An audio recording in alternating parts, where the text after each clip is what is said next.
एक बार फिर स्वागत है दोस्तों आप सभी का अपने YouTube चैनल 1-to-1 क्लासेस में। मैं आप लोगों का अपना दोस्त नितेश बजाज आप लोगों का फिर से स्वागत करता हूं। दोस्तों आज जो चैप्टर दोस्तों हम लोग करने वाले हैं वो हमारी मैक्रो इकोनॉमिक्स की एक तरीके से आप कह सकते हैं नींव है, और ऐसा शायद कोई कॉम्पिटिटिव एग्जाम होगा ही नहीं कॉमर्स या इकोनॉमिक्स से रिलेटेड जिसमें इस चैप्टर से क्वेश्चन ना पूछा जाए। इतना ज्यादा वैल्यूएबल है दोस्तों ये चैप्टर हमारे लिए। चैप्टर का नाम है determination of income and employment. ये 3 हिस्सों में बटा है चैप्टर दोस्तों। Aggregate demand and related concept, income determination and multiplier दोस्तों, और इसके अलावा दोस्तों इसको हम लोग excess demand and deficient demand के नाम से भी जानते हैं दोस्तों। कह सकते हैं कि इकोनॉमिक्स की नींव है दोस्तों ये चैप्टर हमारा। One of the finest and most most most important chapter दोस्तों हमारी इकोनॉमिक्स का। ये आपको बहुत कुछ बताएगा यूपी टीजीटी के क्वेश्चंस के बारे में, यूपी पीजीटी के क्वेश्चंस के बारे में, चाहे वो कॉमर्स से रिलेटेड हो दोस्तों, चाहे वो इकोनॉमिक्स से रिलेटेड हो दोस्तों। सीयूटी इकोनॉमिक्स के लिए भाई ये चैप्टर तो कह सकते हैं महाभारत है इकोनॉमिक्स का। शुरू करते हैं दोस्तों टाइम ना वेस्ट करते हुए। पहला क्वेश्चन, जल्दी से हमारे 1-to-1 क्लासेस को जल्दी से सब्सक्राइब कर लीजिए दोस्तों, ताकि कोई भी नोटिफिकेशन मिस ना हो आप लोगों का, और आप बहुत सारी वीडियोस को ऐसे ही हमारे साथ सीखते रहें, समझते रहें, उनको एमसीक्यूज की प्रैक्टिस करते रहें हमारे साथ। शुरू करते हैं दोस्तों। पहला क्वेश्चन आपके सामने आ चुका है। Aggregate supply and dash are always equal. दोस्तों एग्रीगेट सप्लाई हमेशा इक्वल होता है किस चीज के? आंसर है national income, aggregate demand, MPS या एपीएस। एपीएस एमपीएस के तो ऑब्वियसली बात है इक्वल हो नहीं सकता है एग्रीगेट सप्लाई हमारा। एग्रीगेट सप्लाई हमेशा इक्वल होता है दोस्तों हमारा नेशनल इनकम के। देखो ऑलवेज की बात पूछी गई है, ठीक है, ध्यान रखे चलेंगे।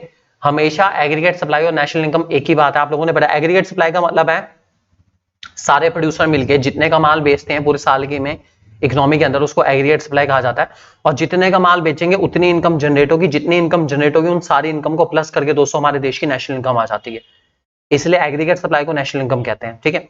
यही क्वेश्चन को ट्विस्ट कर सकते थे कि इक्विलिब्रियम लेवल पर कौन इक्वल होता है एग्रीगेट सप्लाई के, तो एग्रीगेट डिमांड इसका आंसर आता। अगर ये पूछते क्वेश्चन में कि इक्विलिब्रियम लेवल पर, ठीक है, आउटपुट इक्विलिब्रियम, इनकम इक्विलिब्रियम या एम्प्लॉयमेंट इक्विलिब्रियम पे कौन इक्वल होता है, तो एग्रीगेट डिमांड और एग्रीगेट सप्लाई इक्वल होते हैं। हमेशा ध्यान रख के चलेंगे दोस्तों। क्वेश्चन नंबर 2 आपके सामने आ चुका है। Dash refers to actual saving. Actual saving की बात करेंगे in an economy during a year. देखिए एक्चुअल है दोस्तों, एक्चुअल सेविंग हमारी किसके इक्वल होती है? एक्चुअल सेविंग हमारी हमेशा इक्वल होती है दोस्तों एक्सपोस्ट सेविंग के। ये जो एक्सपोस्ट वर्ड है दोस्तों, इस एक्सपोस्ट का मतलब ही एक्चुअल है। ध्यान रख के चलेंगे आप लोग, जहां पर भी ये एक्सपोस्ट वर्ड आए इसका मतलब एक्चुअली है, ठीक है। और जो ये एक्सेंट वर्ड आ रहा है इसका मतलब होता है प्लान्ड, ठीक है। साल की स्टार्टिंग में जो मैं सेविंग सोच के चलता हूं वो एक्सेंट सेविंग होती है, और जो साल के एंड में आती है एक्चुअल, उसको हम एक्सपोस्ट सेविंग के नाम से जानते हैं। हमेशा ध्यान रख के चलेंगे दोस्तों। Question number 3, which of the following can have a negative value. इनमें से किसकी वैल्यू नेगेटिव हो सकती है? आप लोगों ने बहुत अच्छे से पढ़ा है एपीसी की वैल्यू कभी नेगेटिव हो ही नहीं सकती, क्योंकि कंजम्पशन कभी नेगेटिव नहीं होता तो एपीसी नेगेटिव नहीं होगा, ठीक है। एमपीसी की वैल्यू भी दोस्तों कभी नेगेटिव नहीं हो सकती, क्योंकि एमपीसी हमेशा 0 और 1 के बीच में लाई करता है, मतलब 0 to 1 कह सकते हैं, 0 to 1 के बीच में रहता है। ऐसे एमपीएस भी 0 to 1 के बीच में ही रहता है, तो इसकी वैल्यू भी नेगेटिव तो होना मतलब ही नहीं बैठता। रह गया सिर्फ एक एपीएस। बिल्कुल सही दोस्तों, एपीएस मेरा नेगेटिव हो सकता है। कब नेगेटिव होता है? जब जब आपकी सेविंग नेगेटिव होगी तब तब एपीएस नेगेटिव होगा। सेविंग की वैल्यू नेगेटिव होती है, ऑटोनोमस कंजम्पशन जब 0 लेवल पर प्रेजेंट होता है तो सेविंग उस टाइम नेगेटिव हो जाती है, जिसको मैं ऑटोनोमस सेविंग के नाम से जानता हूं। इसलिए एपीएस मेरा नेगेटिव हो सकता है। जब जब सेविंग नेगेटिव होगी एपीएस हमेशा नेगेटिव होगा। ध्यान रख के चलेंगे दोस्तों। क्वेश्चन नंबर 4 की ओर चलते हैं। Which of these is a component of aggregate demand. इनमें से कौन सा एग्रीगेट डिमांड का कंपोनेंट है? प्राइवेट कंजम्पशन एक्सपेंडिचर बिल्कुल है, इन्वेस्टमेंट एक्सपेंडिचर बिल्कुल है, गवर्नमेंट एक्सपेंडिचर बिल्कुल है, ऑल ऑफ दीज बिल्कुल है दोस्तों। ये सबके सब है, इसलिए आंसर रहेगा दोस्तों हमारा ऑल ऑफ दीज। ध्यान रख के चलेंगे दोस्तों। Question number 5, if c equals to 100 plus 0.75 then s saving function will be expressed। तो c की वैल्यू आपको दे रखी है, s की इक्वेशन होती है दोस्तों s equals to minus C bar plus 1 minus b into Y, ठीक है। और c होता है मेरा c bar plus B Y. इसको रिस्पेक्ट में रखते हुए मैं वैल्यू रखता हूं, ठीक है। ये प्लस सी बार है तो माइनस सी बार मतलब -100 आएगा। ये बी है, 1 माइनस बी करूंगा तो दोस्तों 1 माइनस 0.75 0.25 आ जाएगा यहाँ पर, और वाई का वाई, तो आंसर आएगा -100 प्लस 0.25 बाई -100 प्लस 0.25 बाई, ये दोस्तों ऑप्शन नंबर 3 ये ठीक लिखा हुआ है, बाकी सब तो नहीं है, ये बिल्कुल सही है। तो यही है दोस्तों मेरा सेविंग फंक्शन। काफी इंपॉर्टेंट है, इस टाइप के क्वेश्चन आते रहते हैं, थोड़ा कंफ्यूजन क्रिएट करते हैं न्यूमेरिकल में आपके साथ, लेकिन हाँ आप लोग बहुत आसानी से कर सकते हैं। अगर आपकी प्रैक्टिस बहुत अच्छी है तो आप लोग बहुत बहुत बहुत अच्छे से इस चैप्टर को लर्न कर सकते हैं और बहुत अच्छे से आप सीख सकते हैं इस चैप्टर को। अगर ये चैप्टर आपको अभी भी नहीं आता दोस्तों, तो आप हमारी मैक्रो इकोनॉमिक्स की प्लेलिस्ट में जा सकते हैं और वहां पे डिटर्मिनेशन ऑफ इनकम एम्प्लॉयमेंट पूरे चैप्टर को देख सकते हैं। 2.5 से 3 घंटे की वीडियो है पूरा चैप्टर। हम डैम श्योर कि आपको इतने अच्छे से ये चैप्टर के एक्सप्लेनेशन और इन डेप्थ एक्सप्लेनेशन किसी और चैनल पर मिलेगी, तो जल्दी से जाइए। आप चाहें तो यहाँ पर ऊपर क्लिक कर सकते हैं और यहाँ पर आपके सामने लिंक आ रहा है, यहाँ से भी आप चैप्टर देखना चाहें तो देख सकते हैं दोस्तों। नेक्स्ट क्वेश्चन दोस्तों, क्वेश्चन नंबर 6 आपके सामने आ चुका है। APC can never B dash. Okay, APC क्या नहीं हो सकता दोस्तों? एपीसी मेरा, जैसे कि आप लोग जानते हैं, एपीसी पॉजिटिव हो सकता है। हाँ जी, एपीसी पॉजिटिव होता है। एपीसी 0 हो सकता है। एपीसी 0 सोचने वाली बात है, क्या एपीसी 0 हो सकता है? Average propensity to consume. APC 0 होने का मतलब है कि कंजम्पशन 0 है, क्योंकि APC equals to C upon Y होता है, ठीक है। जब कंजम्पशन 0 होगा, इनकम में कुछ भी रखूंगा, तब मेरा एपीसी क्या आएगा? 0 आएगा। ये तो आप जानते हैं बहुत अच्छे से। एपीसी 0 होना, कंजम्पशन का 0 होना, कंजम्पशन का भी 0 नहीं होता, इसलिए एपीसी का भी 0 नहीं हो सकता। एपीसी मोर देन 1 हो सकता है, एपीसी लेस देन 1 हो सकता है, बिल्कुल हो सकता है, लेकिन एपीसी का भी 0 नहीं हो सकता, बिल्कुल ध्यान रख के चलेंगे दोस्तों। Question number 7, which of the following is correct. इनमें से कौन सा स्टेटमेंट करेक्ट है? MPC plus APS, APC equals to 1, ये सही नहीं है। MPC plus APS equals to 1, ये भी सही नहीं है। MPC plus MPS equals to 1, ये बिल्कुल ठीक है। MPC minus MPS equals to 1, ये ठीक नहीं है। तो दोस्तों ऑप्शन नंबर 3 हमारा माना जाएगा। हमेशा ध्यान रख के चलेंगे, MPC plus MPS equals to 1 होता है, और ऐसे ही APC plus APS, average propensity to consume और एवरेज प्रोपेंसिटी टू सेव का टोटल भी हमेशा 1 आता है। ये भी आप ध्यान रख के चलेंगे, किसी क्वेश्चन पूछा जा सकता है। Question number 8, problem of unemployment is problem of dash. Okay, अगर मैं अनएम्प्लॉयमेंट की बात करता हूं तो मैं किस तरह के अनएम्प्लॉयमेंट की बात करता हूं दोस्तों? क्वेश्चन सवाल ये मेरा कि प्रॉब्लम ऑफ अनएम्प्लॉयमेंट किस तरह का प्रॉब्लम है? वॉलंटरी अनएम्प्लॉयमेंट, वॉलंटरी का मतलब वो इंसान जो अपनी इच्छा से खाली बैठा है ना, ये तो नहीं हो सकता बिल्कुल भी। इनवॉलंटरी अनएम्प्लॉयमेंट, अपनी इच्छा से खाली नहीं बैठा हुआ है भाई, काम नहीं मिल रहा बिल्कुल भी, हाँ ये कुछ कुछ साउंड करता है ठीक ठाक सा। इनवॉलंटरी अनएम्प्लॉयमेंट एक्चुअल में वो अनएम्प्लॉयमेंट है, या सिंपल भाषा में यार ये हमारा अनएम्प्लॉयमेंट ही है। इसमें इंसान काम करना चाहता है, काम कर भी सकता है, लेकिन उसको काम नहीं मिलता, बेचारा बहुत ही बुरे हालात से गुजर रहा है। इसको हम लोग इनवॉलंटरी अनएम्प्लॉयमेंट कहते हैं। उसके बाद इनवॉलंटरी एम्प्लॉयमेंट, ये तो एग्जिस्ट नहीं होता, ऐसी वो चीज नहीं होती। और वॉलंटरी एम्प्लॉयमेंट मतलब काम करना चाहता है, काम मिल भी गया तो नॉर्मल बात हो गई। थर्ड वाला एग्जिस्ट करता नहीं, ऐसा कुछ सिचुएशन नहीं होती। सेकंड वाली सिचुएशन दोस्तों हमारा इसका सही आंसर रहेगा। Question number 9, if MPC is 0.6 what will be the change in consumption if income increase by 100। Okay, आपको एमपीसी दे रखा है। एमपीसी का दोस्तों आपका फॉर्मूला होता है delta C upon delta Y, ठीक है। एमपीसी की वैल्यू आपको 0.6 मेंशन कर रखी है। आपसे पूछा गया है कि डेल्टा सी कितना होगा अगर डेल्टा वाई आपका 100 रुपए है, इसको उधर भेज देंगे, ठीक है। 0.6 इंटू 100 200 आ जाएगा 60, तो आपका डेल्टा सी होने वाला है कितना? 60। तो 60 दोस्तों हमारा आंसर रहेगा। चेक करते हैं, आंसर दे रखा है 60, हाँ भैया, तो आंसर रहेगा दोस्तों 60, ध्यान रख के चलेंगे। Question number 10, out of the following which can have a value more than, इनमें से किसकी वैल्यू 1 से बड़ी हो सकती है? देखो एमपीसी और एमपीएस की वैल्यू 1 से बड़ी हो नहीं सकती, क्योंकि मैंने बताया था कि इनमें लिमिट होती है, ये 0 to 1 के बीच में लाई करते हैं और 0 to 1 के बीच में ही लाई करेंगे, इससे ऊपर नहीं, इससे नीचे नहीं, ठीक है। और एपीएस की वैल्यू की बात करूं तो एपीएस मेरा नेगेटिव हो सकता है, एपीएस मेरा पॉजिटिव हो सकता है, एपीएस मेरा 0 भी हो सकता है, ये सब हो सकता है, लेकिन एपीएस की वैल्यू कभी भी 1 से बड़ी हो नहीं सकती। 1 से बड़ी होने का मतलब है इनमें से कौन सी चीज ऐसी है जो इनकम से भी बड़ी हो सकती है? तो कंजम्पशन ही होती है दोस्तों। कंजम्पशन जब जब इनकम से बड़ा होता है, जब जब कंजम्पशन इनकम से बड़ा होगा और होता है ऐसा, तब तब आपका एपीसी 1 से बड़ा आएगा। तो आंसर आएगा दोस्तों ऑप्शन नंबर 2, हमेशा ध्यान रख के चलेंगे। इस टाइप के क्वेश्चन काफी इंपॉर्टेंट है, इनकी प्रैक्टिस आपको बहुत डेप्थ में करनी पड़ेगी, तभी आपका कमांड इनके ऊपर बहुत अच्छा आ पाएगा। Question number 11, the maximum value of multiplier is dash with the value of MPC equals to dash. Okay भाई, मल्टीप्लायर की वैल्यू मैक्सिमम वैल्यू डैश होती है और ये तब होती है जब एमपीसी आपका डैश होता है। ओके भाई, मल्टीप्लायर की सबसे बड़ी वैल्यू क्या हो सकती है, मैं आपको बताता हूं। मल्टीप्लायर का फॉर्मूला हमारा k इक्वल्स टू 1/MPS। ठीक है, अगर एमपीएस आपका 0 है तो मल्टीप्लायर की वैल्यू हो जाएगी इंफिनिटी। ये सबसे बड़ी वैल्यू है मल्टीप्लायर की, इससे बड़ी कोई वैल्यू नहीं होती, तो भाई ये तो रहेगा हमारा इंफिनिटी। मल्टीप्लायर की सबसे बड़ी वैल्यू क्या होती है, इंफिनिटी होती है। ठीक है, और अगर एमपीएस 0 है, आपको ये पता है कि MPC plus MPS equals to 1 आता है। ठीक है, मुझे एमपीसी बताना है क्योंकि मुझे एमपीसी यहां पे फिल करना है। एमपीएस आपका 0 है तो ऑब्वियसली बात है 1 + 0 = 1। इसका मतलब एमपीसी उस टाइम 1 होगा, तो इसका मतलब यहां पर आएगा आपका 1। ठीक है, तो इन्फिनिटी और 1, इन्फिनिटी और 1, इन्फिनिटी 1, ये रहा भाई ऑप्शन नंबर 2, ये मेरा करेक्ट आंसर रहेगा।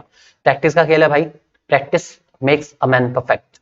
ध्यान से करो, आराम से करो, तमीज के साथ करो, और फिर देखना चैप्टर पे कमांड एक्सीलेंट जिस दिन आ गया, एमसीक्यू कुछ भी नहीं रहेंगे इस चैप्टर के। बहुत ही शानदार चैप्टर है और इसके एमसीक्यू बहुत शानदार है। Next question, when planned saving is less than planned investment it indicate the situation of dash. Okay, planned saving is less than planned investment. ठीक है, ये किस सिचुएशन को इंडिकेट करती है दोस्तों? ये सिचुएशन को इंडिकेट बहुत आसान है करना, आप दोनों साइड सी प्लस कर दो, सी प्लस एस, और ये हो जाएगा सी प्लस आई। ठीक है, ये सी प्लस आई दोस्तों हमारा एडी होता है, एग्रीगेट डिमांड होता है, और सी प्लस एस होता है दोस्तों हमारा एग्रीगेट सप्लाई। तो ये इंडिकेट कर रहा है एग्रीगेट डिमांड बढ़ी है एग्रीगेट सप्लाई से, मतलब एग्रीगेट डिमांड बढ़ी है एग्रीगेट सप्लाई से, तो ऑप्शन नंबर 1 हमारा बिल्कुल करेक्ट माना जाएगा। ध्यान रख के चलेंगे दोस्तों, इसे कहते हैं सिचुएशन ऑफ एक्सेस डिमांड। ध्यान रख के चलेंगे दोस्तों। Question number 13, when economy decide to save the whole of its additional income then value of investment multiplier will be dash. Okay, economy ने डिसाइड करा कि वो सब एडिशनल इनकम सेव करेगी, मतलब एमपीएस 1 हो गया। एमपीएस दोस्तों हमारा होता है कि हम कितनी अपनी एडिशनल इनकम को सेव करते हैं, एडिशनल इनकम को मैं कितना % सेव करता हूं उसको मैं एमपीएस कहता हूं। और इकोनॉमी ने डिसाइड करा कि वो पूरी अपनी एडिशनल इनकम सेव ही करेगी, मतलब एमपीएस 1 है। जब एमपीएस 1 होता है तो मल्टीप्लाई की वैल्यू क्या आती है, k = 1/MPS, आपको पता है फॉर्मूला। ठीक है, तो इसको रख लेते हैं, एमपीएस की वैल्यू 1 है, 1/1 की वैल्यू दोस्तों 1, तो ऐसे में दोस्तों आंसर आएगा 1। क्या हो, कितना मजा आ रहा है यार, कितने सिंपल क्वेश्चन है, wow. Next question, question number 14, dash refers to a situation when aggregate demand is equal to aggregate supply beyond the full employment level. इसको थोड़ा ध्यान से समझेंगे दोस्तों,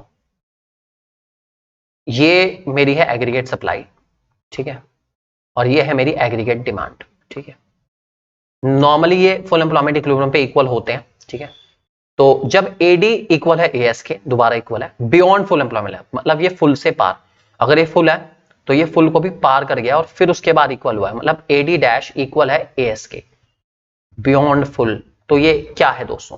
तो ये दोस्तों ऐसी सिचुएशन जो हमारी होगी, ऐसे क्वेश्चन में दोस्तों ये रिप्रेजेंट करेगी हमारी ओवर फुल एम्प्लॉयमेंट इक्विलिब्रियम को, जो कि एक हाइपोथेटिकल और इमेजिनरी सिचुएशन है, और ऐसी सिचुएशन रियल लाइफ में एग्जिस्ट नहीं करती कि भाई मेरी एडी बहुत ही ज्यादा बढ़ जाए और एएस को भी पार कर जाए, फुल एम्प्लॉयमेंट को भी पार कर जाए, ऐसा होता नहीं है। लेकिन अगर होगा तो दोस्तों इसको हम लोग ओवर फुल एम्प्लॉयमेंट इक्विलिब्रियम कहेंगे। ध्यान रखिए चलना आपको दोस्तों। Question number 15, which of the following is not the component of aggregate demand in two sector economy? दोस्तों टू सेक्टर इकोनॉमी में इनमें से कौन सी चीज एग्रीगेट डिमांड का कंपोनेंट नहीं है? क्वेश्चन सिंपल ही है, टू सेक्टर इकोनॉमी के सिर्फ 2 कंपोनेंट है, एक कंपोनेंट का नाम है कंजम्पशन, एक कंपोनेंट का नाम है इन्वेस्टमेंट, सी और आई। इसके अलावा जो भी होगा वो सबके सब रिजेक्ट कर दिया जाएगा।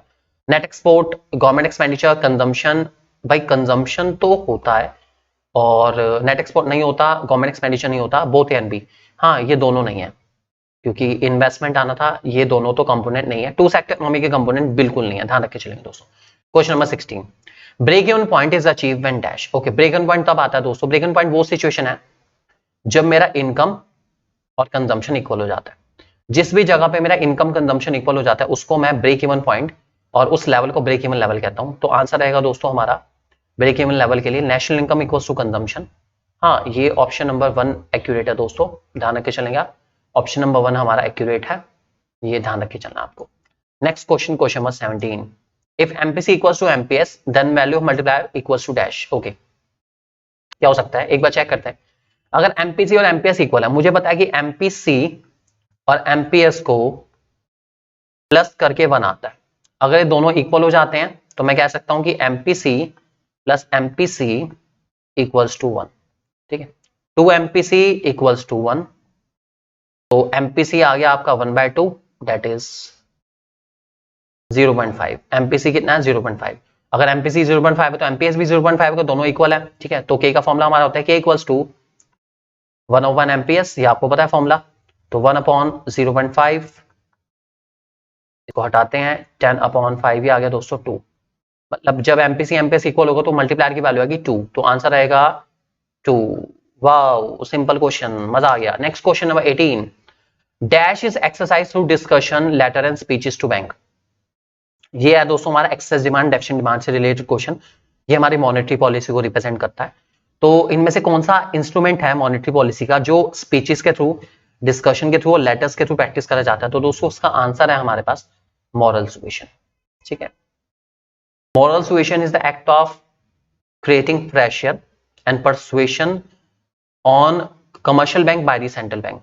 तो जब सेंट्रल बैंक कमर्शियल बैंक के ऊपर प्रेशर अप्लाई करता है लेटर के थ्रू, स्पीचेस के थ्रू, डिस्कशन के थ्रू, और उसे कहता है कि भाई जैसा मैं कह रहा हूं वैसा वैसा कर, इन्फ्लेशन के टाइम पे लोगों को लोन मत दे, डिफ्लेशन टाइम पे लोगों को लोन ज्यादा से ज्यादा दे, इसको मॉरल सुएशन कहते हैं दोस्तों।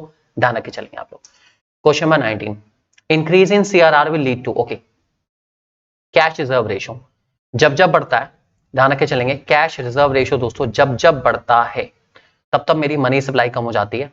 ठीक है, और मनी सप्लाई कम होने का मतलब है, देखते हैं क्या हो सकता है, fall in aggregate demand, rise in aggregate demand, no change in aggregate demand, none of this. Money supply कम होने का मतलब है दोस्तों fall in aggregate demand.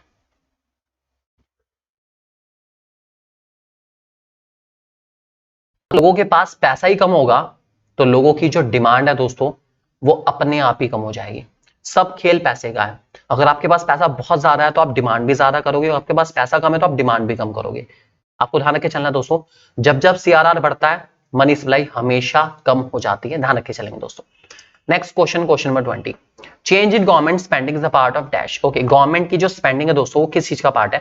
Question number 20 में हमसे पूछा गया दोस्तों कि जो गवर्नमेंट की स्पेंडिंग है वो किस चीज का पार्ट है? गवर्नमेंट स्पेंडिंग दोस्तों हमारा पार्ट है फिस्कल पॉलिसी का। Fiscal policy refers to the policy which deals with the expenditure and receipts of the government, और basically which deals with the expenditure and revenue of the government। तो इस policy के अंदर सरकार हमारे खर्चे और सरकार की जो कमाई है उसको नोट करते हैं दोस्तों। हम लोग ध्यान रख के चलेंगे, तो अगर गवर्नमेंट की स्पेंडिंग में चेंज आता है, गवर्नमेंट के खर्चों में चेंज आता है, तो दोस्तों फिस्कल पॉलिसी का पार्ट होगा, फॉर श्योर फिस्कल पॉलिसी है दोस्तों। Question number 21, dash refers to a situation when aggregate supply falls short of aggregate demand corresponding to full employment level of output in the economy. दोस्तों ऐसी situation जिसमें मेरी aggregate supply छोटी है aggregate demand से, full employment level से, मतलब aggregate supply छोटी है, बना लेते हैं diagram, aggregate supply, aggregate demand, और एग्रीगेट सप्लाई छोटी है या कम रह गई एक तरीके से, एग्रीगेट सप्लाई में कमी है। एग्रीगेट सप्लाई में दोस्तों जब जब कमी होगी तो ये हमेशा रिप्रेजेंट करेगा एक्सेस डिमांड को, मतलब कि AS छोटा है, एग्रीगेट सप्लाई छोटी है एग्रीगेट डिमांड से, ये रिप्रेजेंट करेगा दोस्तों एक्सेस डिमांड को। एग्रीगेट डिमांड बहुत ज्यादा, एग्रीगेट सप्लाई छोटी पड़ गई, मतलब देश में कहीं ना कहीं एक्सेस डिमांड आया होगा दोस्तों, फॉर श्योर एक्सेस डिमांड है। Question number 22, the gap by which actual aggregate demand exceed the aggregate demand required to establish full employment equilibrium is known as, obviously बात है, इसका नाम है दोस्तों इन्फ्लेशनरी गैप। जब जब मेरा एक्चुअल एग्रीगेट डिमांड एक्सीड करेगा एग्रीगेट डिमांड को, जो इक्विलिब्रियम लेवल मतलब प्लान्ड कह सकते हैं, जब जब मेरी एक्चुअल एग्रीगेट डिमांड बड़ी होगी प्लान्ड एग्रीगेट डिमांड से, एक्चुअल बड़ी होगी प्लान्ड से, तो दोस्तों हमेशा इनके गैप को इन्फ्लेशनरी गैप का नाम दिया जाएगा। ध्यान रख के चलना दोस्तों आपको। Question number 23, aggregate demand can be increase, aggregate demand को बढ़ाने के लिए मैं क्या कर सकता हूं? ओके, देखते हैं क्या कर सकते हैं। बैंक रेट बढ़ाने से, बैंक रेट बढ़ाने से एग्रीगेट डिमांड बढ़ती है। सोचते हैं, बैंक रेट का मतलब वो रेट जिस रेट पर सेंट्रल बैंक कमर्शियल बैंक को लोन देता है। अगर कमर्शियल बैंक के पास लोन आएगा महंगा तो कमर्शियल बैंक आगे लोगों को लोन देगा महंगा, लोन महंगा देगा तो कोई लोन नहीं लेगा, एग्रीगेट डिमांड बढ़ने वाली नहीं ना। Selling government securities by reserve bank, अगर गवर्नमेंट सिक्योरिटीज हम सेल आउट कर देते हैं तो मार्केट से पैसा चला जाएगा, तो एग्रीगेट डिमांड इंक्रीज तो नहीं हो रही है, तो डिक्रीज हो रही है उल्टा। Increase in cash reserve ratio, अब अगर मैं कैश रिजर्व रेशो को बढ़ा देता हूं तब भी मेरी एग्री डिमांड कम हो जाएगी क्योंकि मार्केट से पैसे गायब हो जाएगा। तो दोस्तों इनमें से तो कुछ भी नहीं है जिससे एग्री की डिमांड बढ़ पाए, तो आंसर रहेगा दोस्तों नन ऑफ दीज। ध्यान रख के चलेंगे दोस्तों, काफी इंपॉर्टेंट क्वेश्चन है। Next question, to reduce credit availability in the economy the central bank may dash. Okay, मुझे रिड्यूस करना है क्रेडिट अवेलेबिलिटी का, मनी सप्लाई को रिड्यूस करना है, मार्केट से पैसे को कम करना है, ठीक है। तो मैं क्या कर सकता हूं, buy security in the open market, sell security in the open market, reduce reserve ratio, reduce repo rate. तो दोस्तों इसका सही आंसर है sell security in the open market. Money supply को रिड्यूस करने के लिए आपको गवर्नमेंट सिक्योरिटीज को सेल करना पड़ता है। जब आप गवर्नमेंट सिक्योरिटी सेल करते हैं तो पब्लिक उसको खरीदती है, बैंक उसको खरीदता है। जब बैंक और पब्लिक इसको खरीदेंगे तो बैंक और पब्लिक अपना पैसा आरबीआई को देंगे और आरबीआई को पैसा देंगे, तो मनी सप्लाई अपने आप ही रिड्यूस हो जाएगी। दोस्तों ध्यान रखे चलेंगे। Question number 25, which of the following can be used to correct inflationary gap under monetary policy. Okay, inflationary gap मतलब एक्सेस मनी सप्लाई को मुझे कम करना है। क्या करूं, टैक्सेशन बढ़ा दूं। टैक्सेशन दोस्तों मेरा फिस्कल पॉलिसी का पार्ट है, मॉनेटरी पॉलिसी का पार्ट नहीं है। टैक्सेशन हमेशा ध्यान रख के चलना, ये फिस्कल पॉलिसी है और क्वेश्चन मेरे से कह रहा है मॉनेटरी पॉलिसी। गवर्नमेंट एक्सपेंडिचर ये भी फिस्कल पॉलिसी का पार्ट है दोस्तों, सेम है, ये भी नहीं हो सकता, ये भी नहीं हो सकता। रिड्यूस अवेलेबिलिटी ऑफ क्रेडिट, उधार जो अवेलेबिलिटी ऑफ क्रेडिट है दोस्तों उससे डील करते हैं मेरी monetary policy. Monetary policy actual में क्रेडिट और क्रेडिट क्रिएशन से डील करता है, बैंक ने किस तरीके से क्रिएट करना, आरबीआई ने कैसे कैसे बैंकों के ऊपर लगाम कसनी है इन्फ्लेशन टाइम पे, डिफ्लेशन टाइम पे। तो दोस्तों इसका आंसर यही रहेगा हमारा कि एक्सेस डिमांड को कम करने के लिए, इन्फ्लेशनरी गैप को कम करने के लिए मुझे अवेलेबिलिटी ऑफ क्रेडिट मतलब लोन की जो अवेलेबिलिटी है मार्केट के अंदर उसको कम कर देना चाहिए। कम से कम लोन देना चाहिए लोगों को ताकि मनी सप्लाई अपने आप ही क्या हो जाए दोस्तों, रिड्यूस हो जाए। तो आंसर रहेगा रिड्यूस अवेलेबिलिटी ऑफ क्रेडिट। ध्यान रख के चलेंगे दोस्तों इस बात को। Question number 26, which of the following statement is correct. Okay, ये पहले भी आया था दोस्तों हमारा, मैंने आपको बताया था कि इसका सही आंसर है हमारा MPC plus MPS equals to 1, यही करेक्ट स्टेटमेंट है। ध्यान रख के चलेंगे दोस्तों, ये काफी इंपॉर्टेंट क्वेश्चन रहेगा आपका। Next question, if MPC 0.7 then increase in national income by 1000 crore will result in additional saving of dash. Okay भाई, यहाँ एडिशनल सेविंग का पूछा है, थोड़ा जरा ध्यान से सुनेंगे। क्वेश्चन क्या है आपका, एमपीसी 0.7 है, मैंने आपको बता रहा है एमपीसी प्लस एमपीएस हमारा मिला के कितना होता है, 1 होता है। तो उस हिसाब से मेरा एमपीएस आपका कितना आ जाएगा, 0.3 आएगा। क्वेश्चन मेरा एडिशनल सेविंग के ऊपर है इसलिए मुझे एमपीएस निकालना पड़ा। एमपीएस का फॉर्मूला आप लोग जानते हैं, MPS equals to delta S upon delta Y. ठीक है, एमपीएस की वैल्यू 0.3 है मुझे पता है, डेल्टा एस एडिशनल सेविंग मुझे निकालनी है दोस्तों, और इनकम के बारे में है कि इनकम बढ़ी है मेरी 1000 से, मतलब 1000 करोड़ का मेरा इनकम का चेंज है। ठीक है, इसको तो भेज दूंगा तो दोस्तों आ जाएगा आपका 300, इसका मतलब आपका डेल्टा एस आने वाला है 300, इसका मतलब आपकी एडिशनल सेविंग होगी दोस्तों 300, तो मेरा आंसर रहेगा 300। यस बिल्कुल सही जवाब, 300 आंसर है दोस्तों। क्वेश्चन नंबर 28, एडी कब start from dash. AD aggregate demand का कब दोस्तों हमेशा स्टार्ट होता है आपकी वाई एक्सिस से। ठीक है, ऐसा क्यों है, क्योंकि एडी आपका सम होता है सी और आई का, और सी में आपका ऑटोनोमस कंजम्पशन होता है और ऑटोनोमस इन्वेस्टमेंट भी यहाँ पे प्रेजेंट होती है यहाँ पे एडी के अंदर। क्योंकि ऑटोनोमस दोनों प्रेजेंट है तो जीरो लेवल पे जीरो तो हो नहीं सकता बिल्कुल भी, इसलिए हमेशा वाई एक्सिस से स्टार्ट होता है। तो आंसर आएगा दोस्तों पॉइंट अबव द ओरिजिन, क्योंकि वाई एक्सिस हमारी ओरिजिन से तो अबव होती है भाई, तो ये काफी इंपॉर्टेंट है। या तो वाई एक्सिस लिखा आ सकता है या फिर पॉइंट अबव द ओरिजिन भी लिखा जा सकता है, कोई घबराने वाली बात नहीं है, हमेशा ध्यान रख के चलना। प्रैक्टिस से आप लोग बहुत अच्छे से इस चैप्टर पे कमांड कर सकते हैं दोस्तों। Question number 29, the value of dash can never be negative while dash can have a value equal to 1। Okay, इनमें से कौन सी ऐसी चीज है जिसकी वैल्यू कभी नेगेटिव हो ही नहीं सकती, कौन ऐसा है जिसकी वैल्यू कभी नेगेटिव नहीं हो सकती। ठीक है, देखते हैं भाई। सबसे पहले एपीएस की वैल्यू नेगेटिव हो सकती है, तो इसका मतलब पक्की बात है कि ये ऑप्शन तो मेरा नहीं होगा। ठीक है, एमपीसी की वैल्यू नेगेटिव नहीं हो सकती। हाँ, एमपीसी की वैल्यू कभी नेगेटिव नहीं हो सकती, ये बात तो ठीक लिखी गई है। और इनमें से लिखा है while dash can have a value equal to 1, APS कभी 1 के इक्वल नहीं हो सकता, मतलब ये गलत हो गया, इसलिए ये पूरा कंक्लूजन गलत हो गया। ठीक है, उसके बाद तीसरा देखते हैं, the value of dash can be negative, APC तो मेरा नेगेटिव नहीं हो सकता। ठीक है, APC can never be negative, APC negative नहीं हो सकता, बिल्कुल ठीक है। और APS have value equal to 1। APS की वैल्यू 1 के इक्वल भी नहीं हो सकती दोस्तों, ये भी पक्की बात है, गलत हो गया हमारा ओवरऑल कंक्लूजन गलत। ओके, एमपीएस की वैल्यू कभी नेगेटिव नहीं हो सकती, हाँ ठीक है, और एपीएस उसमें 1 हो सकता है, हाँ ये ठीक है दोस्तों, दोनों ठीक है। तो दोस्तों ऑप्शन नंबर 4 मेरा करेक्ट माना जाएगा, तो आंसर आएगा ऑप्शन नंबर 4 दोस्तों, ध्यान रख के चलेंगे। Question number 30, if saving function is s equals to -100 plus 0.6y, the value of autonomous consumption will be dash। Okay, पहले तो आपको कंजम्पशन फंक्शन लिखना पड़ेगा दोस्तों। कंजम्पशन फंक्शन लिख लेते हैं फटाफट हम लोग। कंजम्पशन फंक्शन लिखा जाता है कि s इक्वल्स टू दे रखा है, तो कंजम्पशन फंक्शन लिखा जाएगा 100 प्लस 0.4y, ठीक है, क्योंकि आपको पता है कि s इक्वल्स टू होता है माइनस सी बार plus 1 minus B into Y. उस हिसाब से मेरा जो ऑटोनोमस कंजम्पशन दोस्तों वो रहेगा 100 प्लस 0.4y, तो मेरा जो ऑटोनोमस कंजम्पशन है दोस्तों वो रहेगा 100 रुपीज। तो ये है दोस्तों मेरा काफी सिंपल सा क्वेश्चन, ध्यान रख के चलेंगे। Question number 31, aggregate consumption in an economy is dash. Okay, aggregate consumption क्या होता है दोस्तों? एग्रीगेट कंजम्पशन मतलब बेसिकली जो कंजम्पशन है आपका वो कैसा होता है, एग्रीगेट कंजम्पशन कह लो या कंजम्पशन कह लो, उसका नेचर क्या है कि वो हमेशा हमेशा हमेशा पॉजिटिव रहता है। कंजम्पशन है चाहे वो ऑटोनोमस कंजम्पशन हो वो हमेशा पॉजिटिव है, ठीक है। उसके बाद जो इंड्यूस कंजम्पशन है दोस्तों वो भी इनकम के साथ साथ बढ़ता रहता है, तो रहेगा तो ऑटोमेटिकली पॉजिटिव ही ना, नेगेटिव तो कभी जाने वाला नहीं है दोस्तों, ध्यान रख के चलेंगे।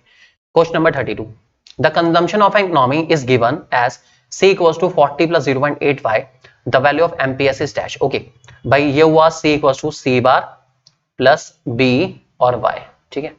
ये जो b होता है दोस्तों, ये b मेरा ऑटोनोमस कंजम्पशन के बाद जो लिखा गया है b, ये मेरा एमपीसी होता है दोस्तों, ठीक है, ये एमपीसी होता है, बी मतलब एमपीसी। और क्वेश्चन कह रहा है एमपीएस, मुझे पता है MPC plus MPS equal to 1 होता है, तो अगर एमपीसी आपका 0.8 आपको दिख रहा है तो एमपीएस कितना होगा दोस्तों? 0.2 होगा, तो आंसर रहेगा दोस्तों 0.2, मतलब लास्ट वाला ऑप्शन मेरा बिल्कुल करेक्ट है, ध्यान रख के चलेंगे, क्योंकि एमपीसी प्लस एमपीएस का टोटल 1 होता है, मैंने आपको बताया था अभी।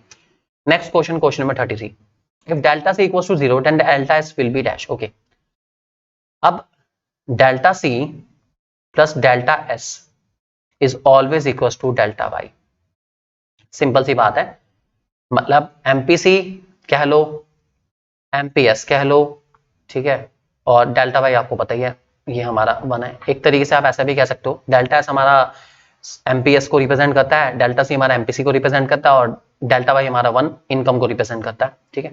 अगर डेल्टा सी मेरा 0 हो जाता है तो ऑब्वियस ही बात है डेल्टा एस और डेल्टा वाई इक्वल रहेगा, ऑब्वियस ही बात है, तो इक्वल्स टू डेल्टा वाई रहेगा दोस्तों। अगर चेंज इन कंजम्पशन ही कुछ नहीं है, मान लीजिए आपने इस महीने 1000 रुपए एक्स्ट्रा कमाया, ठीक है, और आपने अपना कंजम्पशन बढ़ाया नहीं, कुछ नहीं करा, आपने एक्स्ट्रा कंजम्पशन नहीं करा, इसका मतलब आपने सारा का सारा जो पैसा है 1000 रुपए वो क्या कर लिया?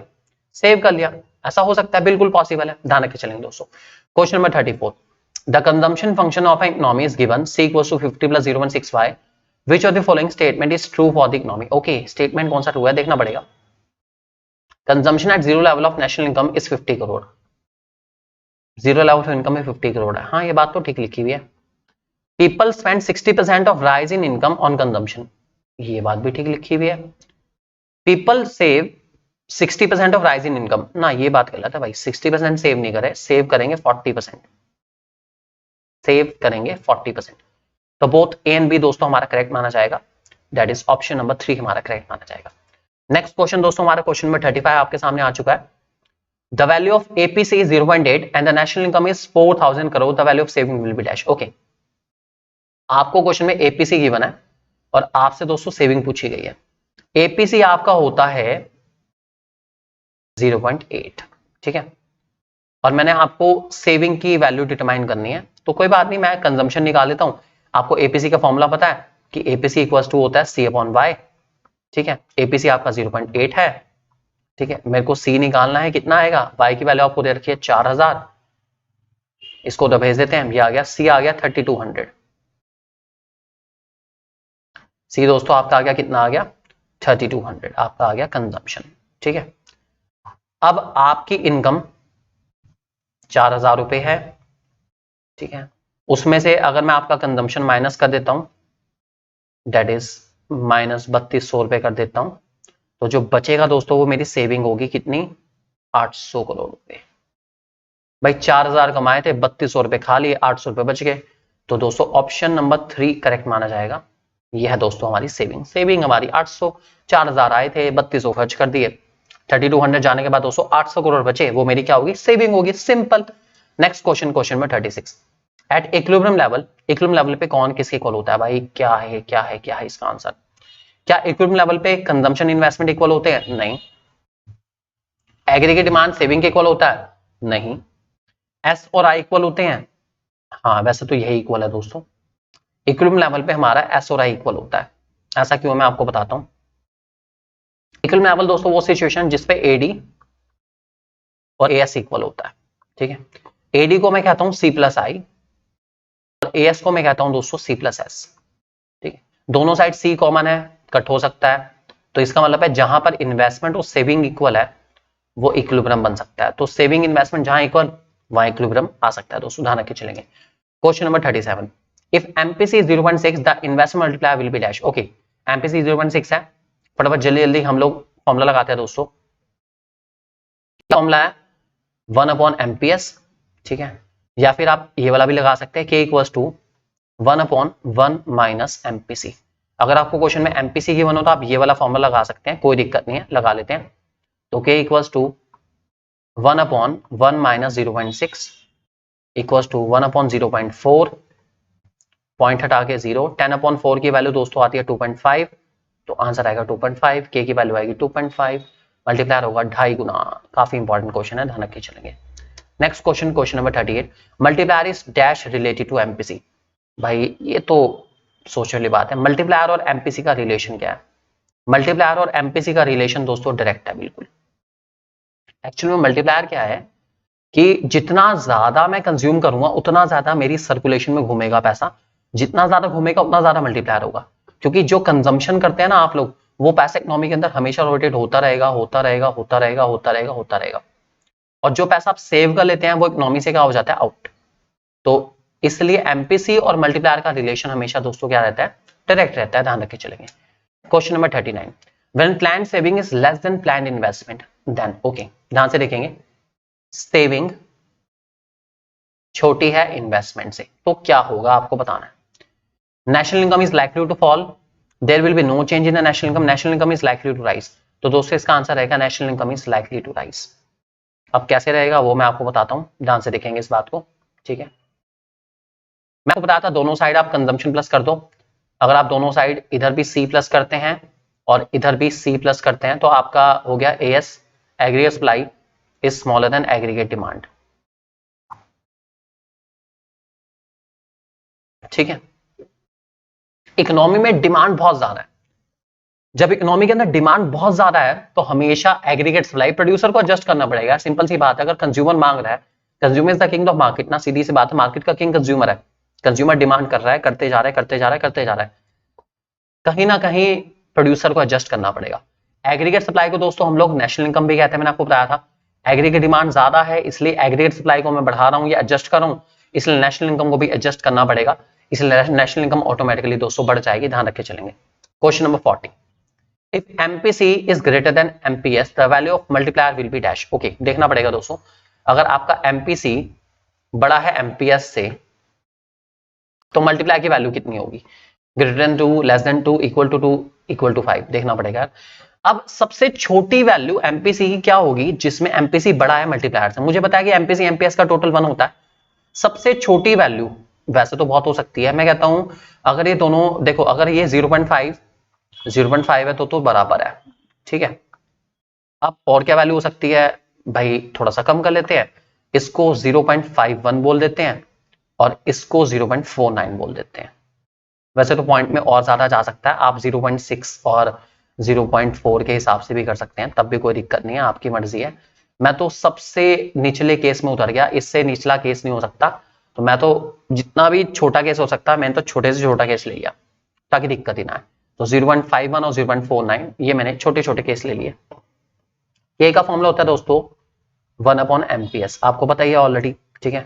और एमपीएस की वैल्यू 1/0.49 मैंने ले रखी है यहाँ पर।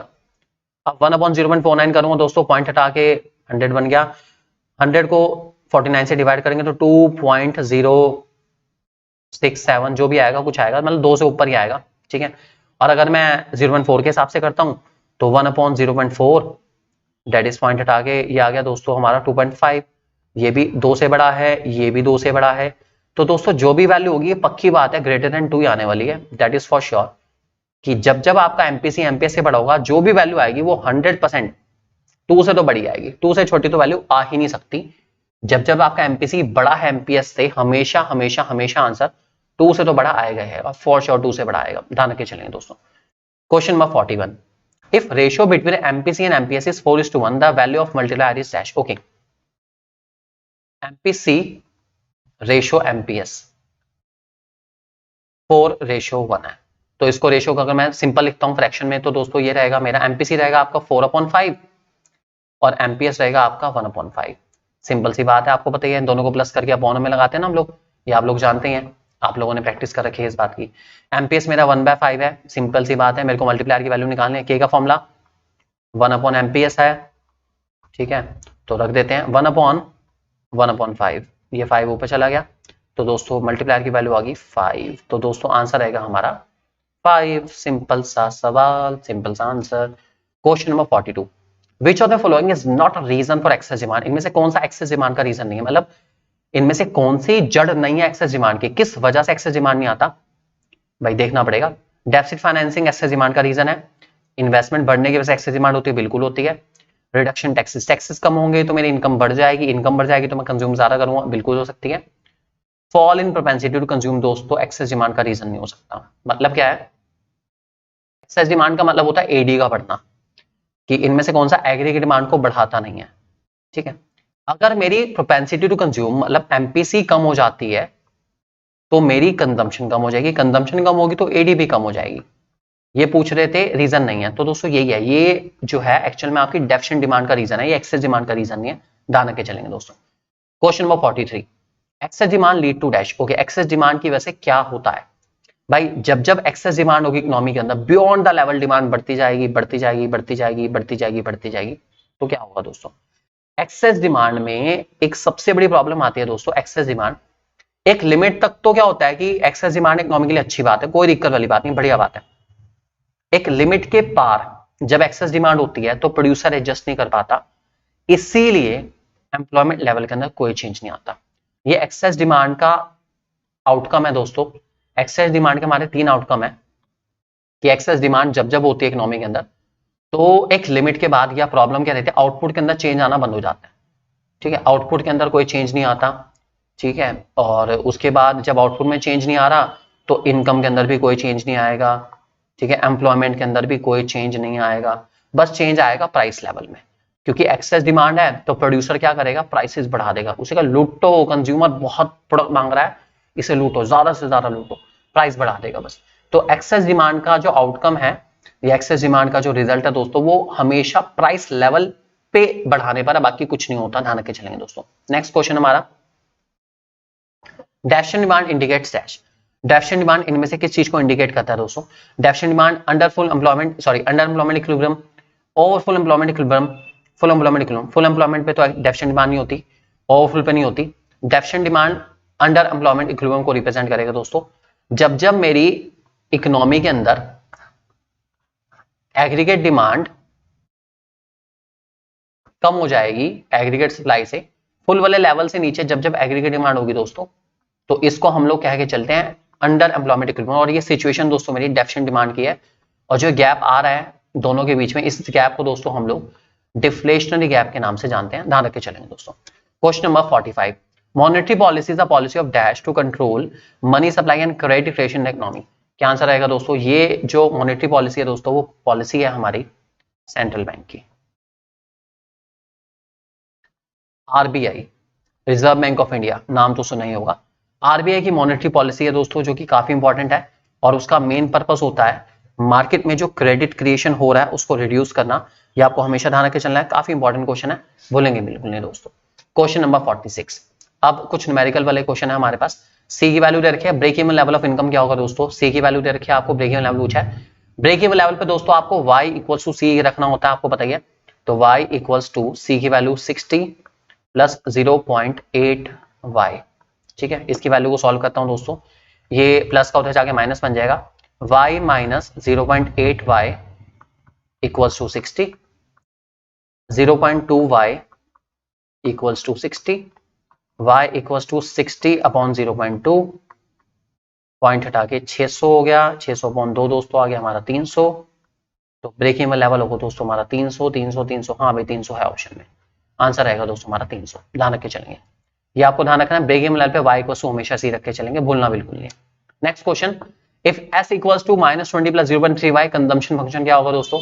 ये मैंने आपको बताया था, c की इक्वेशन होती है दोस्तों हमारी c बार प्लस by, और s की इक्वेशन होती है दोस्तों हमारी s equals to minus C bar plus 1 minus B into Y. ठीक है, तो रखते हैं, कोशिश करते हैं भाई, माइनस सी बार -20 तो सी बार हो गया 20, ठीक है, प्लस बी की वैल्यू भाई 1 में से बी माइनस करके 0.3 बचा, तो बी कितना था 0.7 होगा, पक्की बात है। तो 20 प्लस 0.7y, 20 प्लस 0.7y, हाँ भाई ये रहा आंसर, ये रहा दोस्तों हमारा करेक्ट आंसर। क्या बात है, मजे आ गए न्यूमेरिकल करके। नेक्स्ट क्वेश्चन, क्वेश्चन 48, मल्टीप्लाई 4 है, एमपीसी कितना होगा? ओहो, मल्टीप्लाई 4 एमपीसी कितना होगा? एक मल्टीप्लायर का दोस्तों मैंने आपको फॉर्मूला सिखाया है, k equals to 1/1 minus MPC, अभी आपने सीखा है वाला फॉर्मूला। इस फॉर्मूले के अंदर वैल्यू पुट करते हैं, मुझे उम्मीद है आंसर आ जाएगा। चलो रखते हैं, k की वैल्यू 4 है, 4 इक्वल्स टू 1/1 माइनस एमपीसी, इसको रबे इसको नीचे ले आते हैं, 1 माइनस एमपीसी इक्वल्स टू 1/4। ठीक है, सही है भाई, बिल्कुल सही करा, क्या बात है, एकदम मजा आ गया। करते हैं इसको solve. 1 minus MPC equals to 1/4 की वैल्यू दोस्तों 0.25 होती है, आप लोग पता ही है। ठीक है, ये माइनस एमपीसी उधर जाके प्लस बन जाएगा, इसको इधर ले आता हूँ, 1 माइनस 0.25 इक्वल्स टू एमपीसी, तो 1 माइनस 0.25 होता है दोस्तों 0.75, तो एमपीसी की वैल्यू आएगी 0.75, तो ऑप्शन नंबर सी करेक्ट है दोस्तों, ध्यान रख के चलेंगे। Question number 49, if s equals to -50 plus 0.4y autonomous consumption will be equal to dash. Okay, s की वैल्यू दे रखी है, इससे पहले तो कंजम्पशन फंक्शन बना लेते हैं, c बनेगा हमारा 50 प्लस 0.6y। भाई ये s equals to minus C bar plus 1 minus B Y होता है, अभी मैंने आपको बताया था, और c equals to C bar plus B Y होता है, तो ये मेरा ऑटोनोमस कंजम्पशन जो रहेगा दोस्तों रहेगा 50 रुपीज, ये सबसे पहले गिवन होता है आपका, ऑटोनोमस कंजम्पशन रहेगा 50 रहेगा दोस्तों, पॉजिटिव वाला 50, यस, ध्यान रख के चलेंगे, भूलना बिल्कुल नहीं आपको। और लास्ट क्वेश्चन दोस्तों आपके सामने आ चुका है, अगर एमपीसी एमपीएस के इक्वल है, मल्टीप्लाई की वैल्यू कितनी होगी दोस्तों? ये क्वेश्चन काफी सिंपल है, अगर एमपीसी और एमपीएस इक्वल है तो दोनों 0.5 होंगे, ये तो पक्की बात है, क्योंकि और तो हो नहीं सकते, इन दोनों का टोटल 1 होता है। तो अगर एमपीसी एमपीएस दोनों ही 0.5 है तो मल्टीप्लाई की वैल्यू कितनी होगी? k इक्वल्स टू 1/0.5, फॉर्मूला आपको पता है, k इक्वल्स टू 1 एमपीएस होता है, 1/0.5 के अकॉर्डिंग दोस्तों वैल्यू आएगी 2, आंसर आने वाला है दोस्तों हमारा 2। बहुत ही सिंपल क्वेश्चन। ये है दोस्तों हमारे कुछ बहुत ही शानदार न्यूमेरिकल्स एमसीक्यू क्वेश्चन में, जो कि aggregate demand and aggregate supply या determination of income employment chapter के ऊपर बेस है, जो कि मोस्ट इंपॉर्टेंट चैप्टर है हमारी इकोनॉमिक्स का। मैं मानता हूं कि ये चैप्टर आपका हार्ट एंड सोल है इकोनॉमिक्स का, इतना इंपॉर्टेंट चैप्टर है।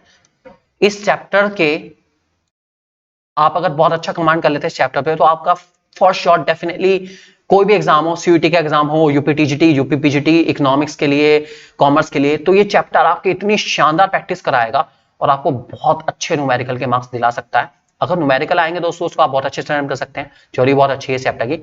सो ऑल द बेस्ट आपके एग्जाम के लिए दोस्तों, अच्छा परफॉर्म करके आइए जल्दी से हमारे चैनल और आपके अपने यूट्यूब चैनल 1-to-1 क्लासेस को सब्सक्राइब कर लिए दोस्तों।